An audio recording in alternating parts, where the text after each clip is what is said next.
I want us for a moment, which may make us a little sad, but think back to a simpler time.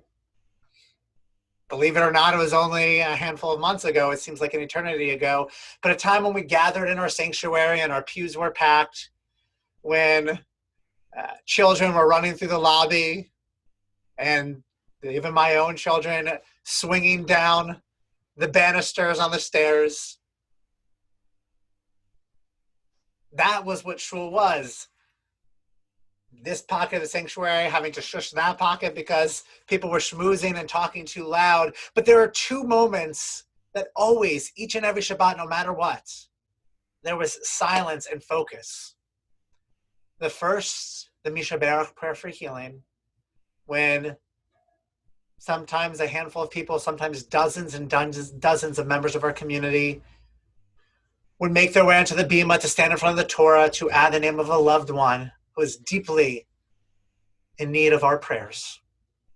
And the second, the mourner's Kaddish, mourner's prayer, where after reading the names of all those who are observing a yard site of a loved one, all of those in a period of mourning, this moment, they would rise from their seats and be lifted up, held up by our congregation when they couldn't stand themselves. I think about those specific moments because believe that there's a more serious sense of that moment, a reminder of pain, a reminder of suffering, a reminder of grief, a reminder of the fear that we are feeling in life's unknown challenges that we face, these obstacles that come at us.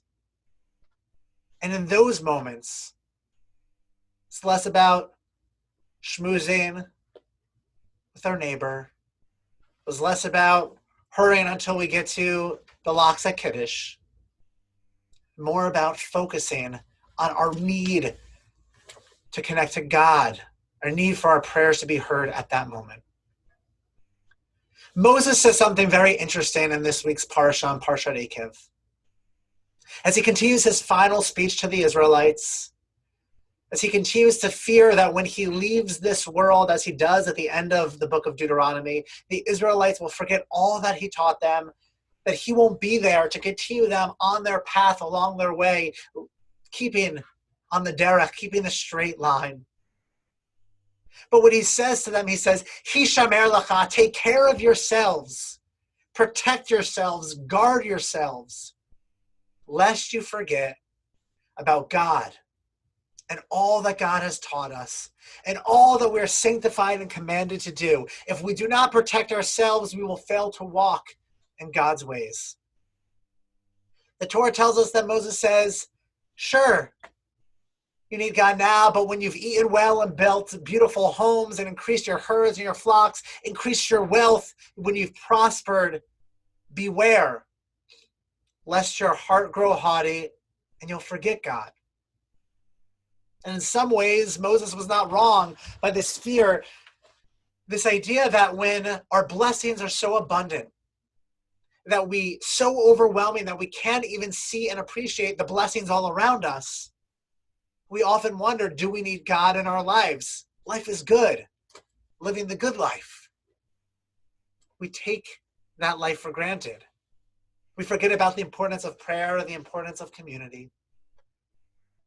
And yet, those two times in our tefillot, in our Shabbat service, when one has a loved one who is ill or they themselves are suffering, when one has experienced such loss and is dealing with grief and mourning that they're wondering, how do I get out of bed and continue each day? When we realize that the abundance of blessings that we have in our lives can protect us from that pain, we return to God. And I think about this time, this moment, when our nature is to disconnect from a community that is increasingly hard to connect to. Everything that we do is increasingly harder to connect to. It's harder to schmooze in the way we schmoozed over Zoom. It's harder to feel one's presence even when we see somebody from a socially distant and medically acceptable distance. It's harder to show our love and affection when we cannot kiss or hug or put our arm around each other who needs to feel that we are there. And it's harder at times to feel spiritual connection, satisfaction, kavanah, deep intention, when we're sitting in front of a screen just as we are this morning, when we don't feel the intimacy of being part of a prayer community. And yet, as hard as it is, it's now more than ever that we need that community. It's now more than ever that we need that connection. In some ways, when we could gather when there were no restrictions, no barriers put in our way, no pandemic, no coronavirus, we, myself included at times, I say this as rabbi of this community, may have taken community for granted. And now, as we're each in our own homes, as we're trying to figure out what the fall will look like with school in a way that is safe and healthy, yet in a way that provides our children with education, as well as with social, emotional connection. As we try to figure out how many of us will continue to work remotely, as we try to figure out how to find a job when many of us have been furloughed or laid off or without work in this climate, we need community. We need connection. It makes sense when we're distant to opt out. And yet, it's now more than ever we need to opt in. My friend and colleague, Rabbi Nicole Guzig, a rabbi in Los Angeles, wrote an op-ed recently for the Jewish Journal, the Los Angeles Jewish paper. And in it, she wrote this open letter to Jewish parents about opting out. She wrote, when we are forced to be separated, the choice of opting out of community becomes tempting. Not seeing one another understandably dissolves some of the attachment that comes with being physically present.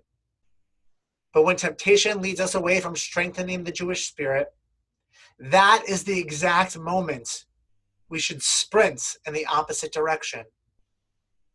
Many parents wonder how to teach their children the value of community. They ask how children will understand what it means to be something bigger than themselves, part of a greater cause, and feel the essence of being Jewish. She adds that there's no greater way of imparting this lesson than with the following. Show them. Your actions pave the way for every decision they will make in the future. I believe what Rabbi Guzik was acknowledging was that wealth, that prosperity, that health that so many of us experienced. And then, especially 5 months ago, we didn't see the need for community. Moses' biggest fear. But how will we respond now? Now, when we need community more than ever. As tempting as it is to disconnect, when we, by default, feel a sense of disconnection already. Even when we see each other on our screens, there's this uneasiness to, even right now, as I'm doing, looking at my own face on camera. This isn't normal conversation or connection. When we, by default, are away from each other, so we pull further away from each other, we need to make an effort to opt in. We need community now more than ever. At the conclusion of Parashat Eikev, the very beginning of chapter 11 of Devarim of the book of Deuteronomy, Moses reminds the Israelites that you should know this today, that it was not your children who experience and witness all of God's lessons, all of God's miracles, the mighty hand and the outstretched arm, the signs and the miracles performed in Egypt, and adds, that was you who saw with your own eyes all the marvelous deeds that God performed. Moses is instructing the Israelites to take that moment, the best of their connection with God and community, the most moving and life-changing experiences, and use those memories to inspire their descendants who didn't have those experiences. It's easy to believe in God when you walk through that split sea. But it's their job to teach their children who didn't walk through a split sea, who spent their time wandering aimlessly in the wilderness. When we're in this wilderness, how do we still teach our children about the promised land? How do we remind ourselves about what that experience feels like? You know, some of our commentators question Moses even saying this to Bnei Israel, that you were there and your children won't, and you need to inspire them, because tradition teaches us that none of them were there. That the whole generation of slaves, those who were enslaved in Egypt, that they needed to die out before the Israelites could enter the promised land. And as they are on the precipice of this moment, as they are waiting to enter the promised land and experience that Moses himself will not be able to experience, those who are there, they weren't necessarily the slaves that left Egypt. They didn't experience the plagues. They didn't experience the split sea. They may have not experienced manna from heaven. And yet, Moses is talking to them as if they had, as if they witnessed God's wonders and miracles. The idea that they were not there, and yet they felt as if they were there.